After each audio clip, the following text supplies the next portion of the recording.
Hello, this is your virtual life coach, Michael Lewis. Let's talk about the great you. So this is all about talent, intelligence, ability, brightness, remarkability, but above all, willingness. Like right now, I'm going to ask you a question right now. With all you know and all you can do you believe you could still do things better than you have been doing? Do you? Well, good. You have proven yourself worthy and you may listen to the rest of this webinar. Okay. You've got vast, almost unlimited potential, abilities, all that other stuff. As you know, what happens to these abilities? Do they disappear? No, they're still there. But what happens is the inabilities, the cannots, or will nots, or would nots, they get acknowledged. They are the ones that get looked at. They are the ones that get, all the star treatment and everything. In other words, they get validated. And in other words, the stuff that you can't do starts outstripping the stuff that you can do. And what goes away along with that is your willingness to do the stuff that you can do and your willingness to confront it, meaning to just look at it, just take a look at it, face it. For example, I personally am very stupid about cars and auto mechanics and all like that. I think it's dirty. I think it's grubby. I don't want anything to do with it. And because of that, auto mechanics get me to pay sky-high rates for stuff that probably should just cost $5 or $10 because I hate messy car things and they know it. I have a reputation in this town. They see me coming with my car and they go, they know they can get a lot of money. So I've got zero willingness to exhibit my prodigious abilities in this area or to learn in this area. I don't even want to be called Mike because, they're all called Mike. Mike is kind of the auto mechanic who's like, he's got oil dripping on him and he's upside down under the car and all like that. I am Michael, which is more refined and so on. So that's an example from my own life. I want you to think of something that you can get easily fed up with or have lots of trouble and effort with, some subject, some category of life, some area. Yeah, that one. How would you say your confront, your willingness to face and your willingness to perform in that area is? Okay, there you go. Let's look at talent. Where does talent fit into all this? Well, I looked it up and it's defined as a great natural ability to do something well that can be developed into an even greater skill. A great natural ability to do something well that can be developed into an even greater skill. Okay, maybe. Who's the most talented kid that you went to elementary school with? Was talented in arts or the drama or arithmetic or science. Okay. What are they doing now? Are they famous? Just depends on how willing they were to demonstrate that talent and, do the work required with that talent. I went to college with two kids in my acting class. I was a theater and English major. And one guy was just dripping with talent. He was amazing. He starred in all the shows. He had a circus background, so he had this whole flourish of everything, and girls just adored him. He was amazing. And then there was this other guy who was just kind of schlubby. And we didn't think he was going to get anywhere. So guess what happened? The flamboyant, charismatic circus guy, nobody ever heard of him again. But the schlubby guy, he worked and he worked and he worked and he worked and he worked. And, he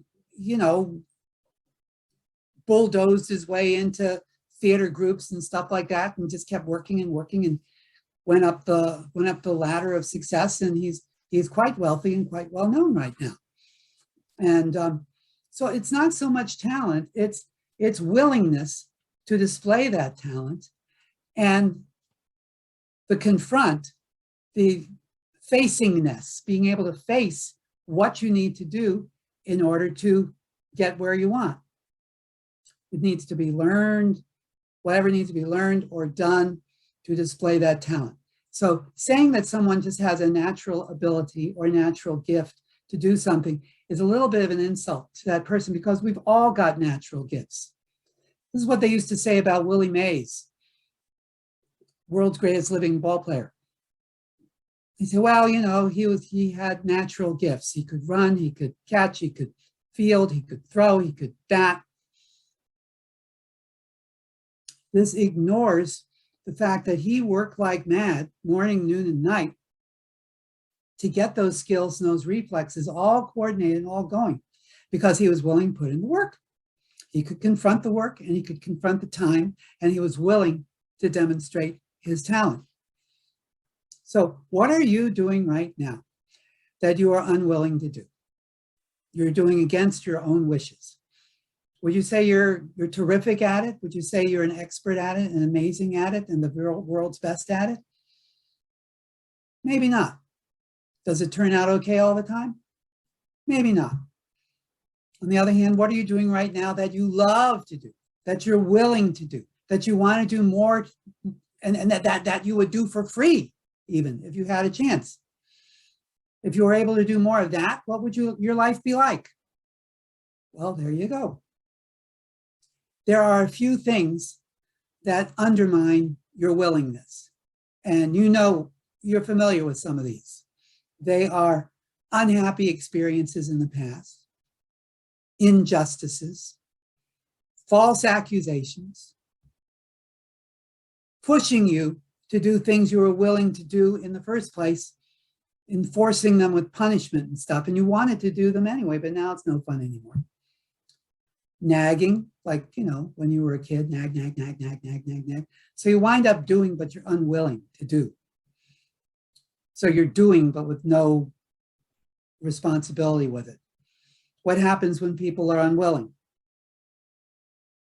Things don't turn out very well, because you're like, ah, heck with it. Sometimes there's just a lot of busyness going on with nothing really getting accomplished. Or worse still, you goof up and you cause damage. Or the people who work under you goof up and cause damage because they're not willing really to do what you're telling them to do, if you're an executive or if you run a business or something like that. Or they revolt.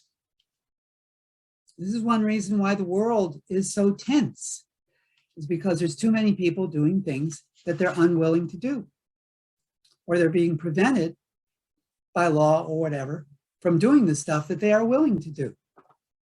If you run a company, or you have a family, or you have children or people under you, if you keep hearing this persistent, it can't be done, I can't do it, it can't be done, I can't do it, what that translates to is, I am unwilling. If you've got someone like that working under you, get someone who is willing. Persistent demands for you to make decisions as an executive or as the shop owner or whatever. They keep trying to get you to make the decisions. That just means they want you to take the blame for anything that goes wrong. They want you to face everything and make the mistakes. It can be very exhausting. The only thing that can really be injured about you is your willingness. Truly, that is the only thing about you that can really be injured. I want you to think of someone that you know now, or that you knew in the past, that you absolutely don't like. You got that person? Get the idea of mowing that person's lawn, or taking out their trash, or cleaning their house, or just otherwise being their slave. Is that a little difficult to do? That's because you don't have willingness. How do you get somebody's willingness to do something you want them to do? Well, you try to align it with something they are willing to do, with something they're interested in doing. You know, our little boy years ago did not want to wash the dishes, but he loved football. So I just said, you know, they just did a survey and they found that all the first string quarterbacks in the National Football League, when they were little, they used to wash dishes all the time, you know, like limbered up their passing muscles and so on, you know, all that scrubbing and stuff. But to a man, they all said that that's what it was washing the dishes. And we were able to get him to wash the dishes because of that, so he could be a great quarterback. And that worked for about a year until, you know, one of our neighbors said, "What did your old man tell you that?" But it did work for a while. And it works with grown-ups too. Sometimes you need to be clever about it, you know, just put it on the line. If you do this, you're going to get this thing that you're really wanting or whatever. You know, sometimes there's something, a goal that you want, but in order to get to that goal, you have to do this yucky thing first, this icky, stupid thing. And I had that problem. I wanted to play piano because I wanted to impress the girls in my 8th grade class. And I worked really hard and I was able to play some really good piano for 8th grade. But the problem is I got to the point where I was impressing these 8th grade girls and I didn't need to go any further because that was my whole game. You know, decades have passed since then. I won't tell you how many, but a lot of decades have passed and I have not progressed beyond the point of impressing 8th grade girls. 8th grade girls are still impressed with the way that I play piano, by the way. You know, if I want to get a good audience, all I have to do is just find a bunch of 8th grade girls and go, "Oh, you're so good." But, you know, as a result, my pianistic ability is limited to, you know, the great hits of 1975, you know. So I have to work on that. I have to figure out something else, like maybe impress old ladies or something. I have no idea. But it's willingness. It's all willingness. So this is how you get your willingness up. You have to somehow align it with something that you truly want to do, something that really captures your interest. And if you can do that, your willingness and your ability and your talent will suddenly rematerialize. It was always there. The ability and the talent was always there. It was just kind of below the surface. Develop and confront and stretch yourself by way of discipline or whatever, and you will be the great you. Take a moment or 3 sometime this week. See if you can recall some project that you were doing or some study that you really wanted to do sometime in the past, something that had really excited you, you know, and for whatever reason, it just didn't pan out, you know, like it went away or you went away from it or whatever. You know, see if you can think of something like that. See if there's anything about it now, looking at it with fresh eyes, that you're willing to get into or at least consider or look at getting into. See if that gets some of the lead out. Give it a shot. Nothing to lose. Now, being great doesn't necessarily guarantee success. Great people are not necessarily successful people.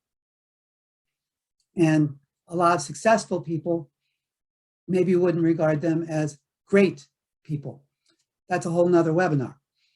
But to me, the difference between someone who's successful and someone who's truly great is the successful person, you know, the winner, the champ, we hoist them up on our shoulders and we carry them.